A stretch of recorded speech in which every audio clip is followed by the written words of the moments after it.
Guys, welcome to my videos. So guys, today in this video we are gonna see how to apply step by step e-visa to have a short visit to Georgia. Before I proceed further, if you have not already subscribed to my channel, please go and subscribe right now. And guys, I would also like to clarify, neither I am an immigration consultant nor I am a government body. So if you take anything out of this video, you do it at your own risk. So guys, many countries are offering e-visa, which makes the process very simple. You just apply online, upload documents, make the payment and receive your visa. That's it. Of course, there are conditions and questions. So we'll go to some of the common questions.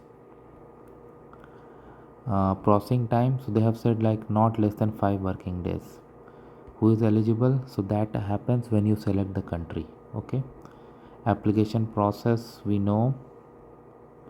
Now very important question, visa fee. So it's 20 USD plus 2%. Nothing much compared to many other countries. Fine. Now coming to this.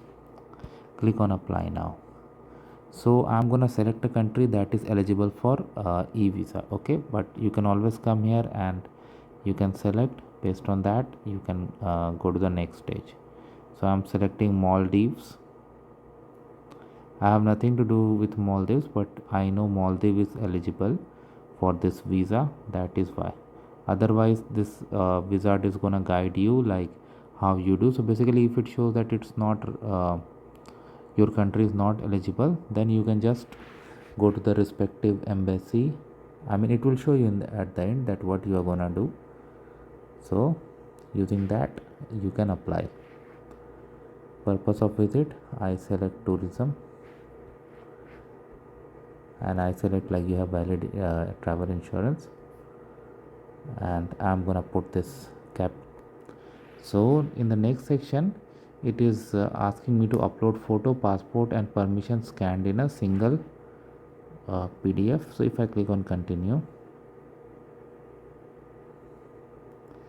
date, selected date of arrival.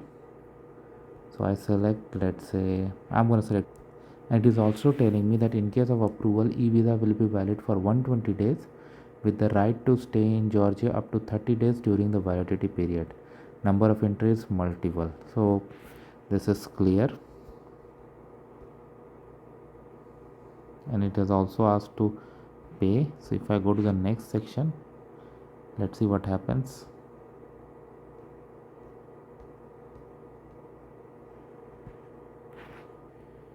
So guys, unfortunately because of this browser issue I'm not able to go to the next section, but it is giving you idea like you need to go to the next, then accept terms condition, provide personal information where they will ask your name, date of birth, your employment details, then your documents, validity of your documents and any other basic details, your travel plans, insurance details, general questions, and then you need to verify and submit and pay. Of course you need to pay before that. So in this way you can apply. So I hope you got the idea how to do this. Thanks for watching this video guys, and if it is approved, you know that what is gonna be granted. So this, it depends upon your nationality. That is really important. Thanks for watching.